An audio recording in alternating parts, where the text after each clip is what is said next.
নমস্কার, তাপসী রান্নাঘরে সকলকে স্বাগত। শুরু করছি নতুন একটা দিনের নতুন একটা রেসিপি। আজ আমি আপনাদের সঙ্গে ভীষণই হেলদি ও স্বাস্থ্যকর একটা রেসিপি শেয়ার করব। এই রেসিপিটি তৈরি করে বাচ্চাদের স্কুল অফিস টিফিন বক্সেও দিতে পারবেন, আবার সকালের জলখাবারে বা রাতের ডিনারও তৈরি করে নিতে পারবেন। ঘরে সুজি থাকলেই মাত্র 10 মিনিটেই রেসিপিটি তৈরি করে নিতে পারবেন। বানানো খুবই সহজ আর খেতে দারুণ হয়, দারুণ। এতটাই টেস্টি হয় খেতে, ছোট থেকে বড় সবাই খুব পছন্দ করবে, বাচ্চারাও ভীষণভাবে পছন্দ করবে। বাচ্চাদের টিফিন বক্সে দিলে টিফিন বক্স ফাঁকা করেই বাড়ি আসবে, একদম হামেশাই খেয়ে নেবে, কোনো বায়না করবে না। তার জন্য দেখুন আমি এখানে আলু নিয়েছি, আলু 4টে সিদ্ধ করে নিয়েছি। এবার আমি ছাড়িয়ে নিচ্ছি। এবার আলুগুলো দেখুন আমি একটা কাঁটা চামচের সাহায্যে ম্যাশ করে নিচ্ছি। এটাই একদম যে মানে ম্যাশ করতে হবে সেরকম না, একটু গোটা গোটা থাকলেও অসুবিধা হবে না। এভাবে আলুগুলো যেহেতু গরম তাই আমি কাঁটা চামচের সাহায্যে ম্যাশ করে নিচ্ছি। আপনাদের কাছে ম্যাশার থাকলে ম্যাশার দিয়েও ম্যাশ করে নিতে পারবেন। দেখুন প্রথমে আলুগুলো এইভাবে ভেঙে নিতে হবে। দেখুন আলুটা আমি ম্যাশ করে নিয়েছি। এবার এটা সাইডে রেখে দেবো একটু ঠান্ডা হতে। এবার এখানে আমি একটা মিক্সিং জার নিয়েছি, আর দেখুন এরকম বাটির 1 বাটি থেকে একটু কম আমি সুজি নিয়েছি। সুজিটা মিক্সিং জারে প্রথমে দিয়ে দিচ্ছি, দিয়ে এবার এটা একটু গুঁড়ো করে নেব। দেখুন সুজিটা বেশ ভালোভাবে গুঁড়ো হয়ে গেছে, তবে একদম কিন্তু আটার মতো অতটা মিহি হবে না। এবার আমি একটা বাটির মধ্যে ঢেলে নিচ্ছি, দিয়ে দিচ্ছি অল্প করে নুন। এবার এখানে উষ্ণ গরম জল আমি দিয়ে দিচ্ছি, দিয়ে এবার দেখুন মিশিয়ে নিচ্ছি। একদম ফুটন্ত গরম জল কিন্তু আমি দেইনি, উষ্ণ গরম জল দিয়েছি। এরকম একটু উষ্ণ গরম জল দিলে সুজির যে একটা কাঁচা গন্ধ থাকে সেটাও কেটে যাবে, আর টিফিনগুলো ভীষণ সফট হবে। আপনারা সারাদিন রেখে খেলেও একটুকু নরম হবে না। দেখুন অল্প অল্প করে জল দিয়ে এরকম মিশিয়ে নিতে হবে, যেন সুজির মধ্যে কোনো লাম্প তৈরি না হয়, দলা দলা পেকে না যায়। তার জন্য অল্প অল্প করে জল দিয়ে এরকম করে মেখে নিচ্ছি। দেখুন সুজিটা ঠিক এরকম করে গুলে নিয়েছি।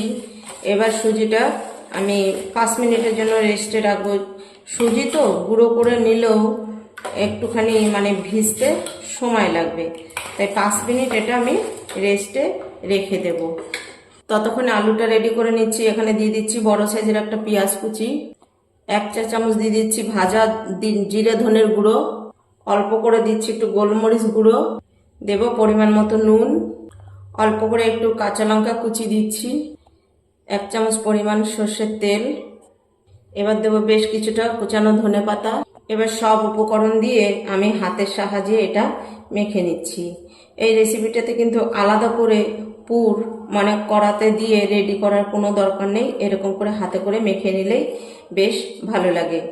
এই যে কাঁচা সব কিছু দিয়ে যে মাখলে দেখবেন আলাদা একটা টেস্ট বা আলাদা একটা সেন্ট হয়, এটাও ঠিক তাই।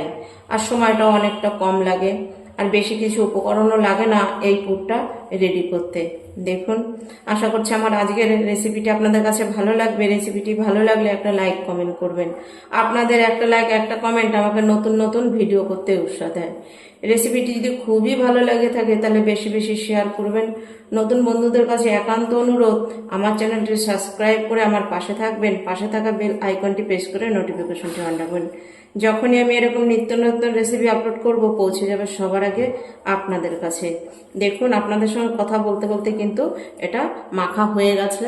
এখানে আমি আর একটা বাটি নিয়েছি, আর দেখুন ডিম নিয়ে নিয়েছি। এখানে এবার আমি ডিম প্রথমে ফাটিয়ে নিচ্ছি, দিয়ে দিচ্ছি এখানে পরিমাণ মতো নুন, দিয়ে দিচ্ছি বেশ কিছুটা কাঁচা লঙ্কা কুচি। ঝালটা আপনাদের পছন্দ মতন দিয়ে নেবেন, আমি একটু ঝাল ঝালই খাবো তার জন্য একটু বেশি করেই দিয়েছি। এবার দেখুন ভালো করে মিশিয়ে নিচ্ছি। দেখুন ডিমটা আমি ভালো করে ফেটিয়ে নিয়েছি। দেখুন অনেকটাই গাঢ় হয়ে গেছে, আমি এখানে আর একটু জল দিয়ে দিচ্ছি। এটা খুব পাতলাও হবে না, আবার খুব গাঢ় হবে না। এই দেখুন ঠিক ব্যাটারটা এইরকম হবে। দেখুন আমি তাওয়া প্যান বসিয়ে দিয়েছি, দিয়ে 1 চামচ এর থেকেও কম একটু তেল ব্রাশ করে দিয়েছি। এবার আমি 1 হাতায় যে ব্যাটার দিয়ে দিয়েছি আর একটু দিয়ে দেব, দিয়ে তারপরে আমি চারদিকে একটু ছড়িয়ে নেব। এই দেখুন প্যানের হাতলটা ধরে এরকম করে, এবার উপরটা একটু হতে দিতে হবে। এবার দেখুন উপর থেকে একটু ডিমের গোলা দিয়ে এই চামচে করে ছড়িয়ে দিচ্ছি। এইটা করার সময় কিন্তু আঁচ একদম লোতে রেখেই করতে হবে, এখানে আঁচ বাড়ানোর কোনো দরকার নেই। আঁচ বাড়ালে কিন্তু এটার কালারটা মানে অনেকটা ডিপ কালার চলে আসবে, ওই জন্য আঁচটা একদম কম রেখেই এটা করে নিতে হবে। দেখুন ডিমের গোলাটা দিয়েই আমি কিন্তু আর বেশি সময় রাখার কোনো দরকার নেই, আমি এবার এটা উল্টে দেব। এবার একটা সাইডে আমি আলুর পুর এরকম করে দিয়ে দিচ্ছি, এবার দিয়ে এরকম করে মুড়ে নেব। আমি ছোট ছোট করে তৈরি করছি, আপনারা কিন্তু আরো বড় করেও তৈরি করে নিতে পারবেন, কোনো অসুবিধা নেই। দেখুন আমি আর একটা দিয়ে দিচ্ছি।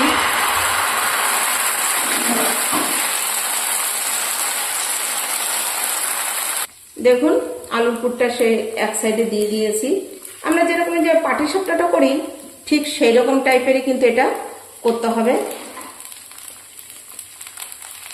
দেখুন এই যে এটাও আমি ভেজে নিলাম, ঠিক পাটিসাপটার মতো করে কিন্তু ভেজে নিচ্ছি।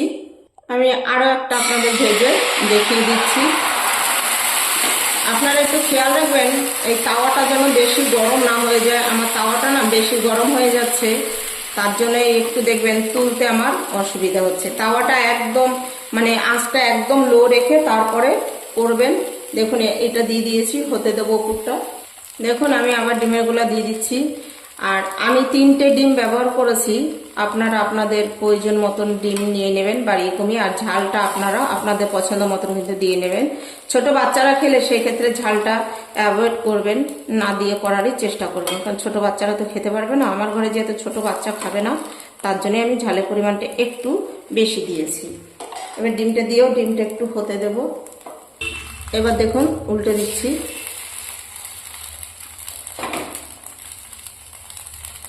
এবার দেখুন ঠিক এরকমই একটা সাইডে আলুটা দিয়ে দিচ্ছি। দেখুন আবার বলছি, আমার এগুলো কিন্তু খুবই ছোট ছোট হচ্ছে, আর এগুলো না একটা থেকে দুটো খেলেই বেশ পেটটা কিন্তু ভরে যায়, আর পেট অনেকক্ষণ ভর্তিও থাকে, চট করে খিদেও পায় না। হেলদি হলেও আর খেতে তো বেশ ভালো হয়, আর ভীষণভাবে নরম হয়, মানে যার দাঁত নেই সেও খেতে পারবে। ভীষণ হেলদি একটা টিফিন রেসিপি। প্রত্যেকটা আমি দেখুন একইভাবে ভেজে নেব। দেখুন আমার সবগুলো বানানো হয়ে গেছে। আমি যেভাবে এই টিফিন রেসিপিগুলো বানালাম আপনারাও একবার বানিয়ে খেয়ে দেখবেন, ভীষণ ভালো লাগে, আর অল্প সময়ের মধ্যেই বানিয়ে নিতে পারবেন, আর খেতে তো দারুণ লাগে। দুটো খেলেই কিন্তু আপনাদের পেট ভরে যাবে। আমার আজকের এই টিফিন রেসিপিটি আপনাদের কাছে কিরকম লাগলো লাইক কমেন্ট করে জানাবেন, ভালো লাগলে বেশি বেশি শেয়ার করবেন, চ্যানেলটি সাবস্ক্রাইব করে আমার পাশে থাকবেন। আজ ভিডিওটি এখানেই শেষ করছি, ফিরে আসবো নতুন একটা দিনে নতুন একটা